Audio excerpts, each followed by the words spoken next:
Ulat panahon naman po tayo, mga kapuso, may tsansa ng ulan bukas sa ilang bahagi ng bansa, kabilang ang ilang lugar na inaasahang pagdarausan po ng nagbabalik na traslasyon. Base po sa datos ng Pag-asa, magiging maaliwalas naman ang panahon sa Metro Manila.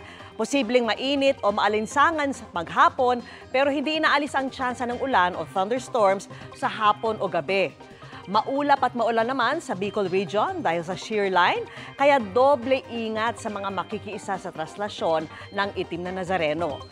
Ganyan din po ang inaasahang panahon sa Davao City bukas, kaya maging alerto rin. Habang sa Cagayan de Oro, magiging bahagyang maulap at may tsansa pa rin ng pag-ulan. Kung titignan naman ang rainfall forecast ng Metro Weather, maulan sa eastern section ng Southern Luzon, Visayas at Mindanao. May malalakas na ulan lalo na po sa probinsya ng Quezon at ilang bahagi ng Bicol Region. Unti-unti ang mababawasan sa hapon, pero uulanin naman ang iba pang bahagi ng Visayas at Mindanao. Bahagyang mababawasan din ang ulan paglalim po ng gabi.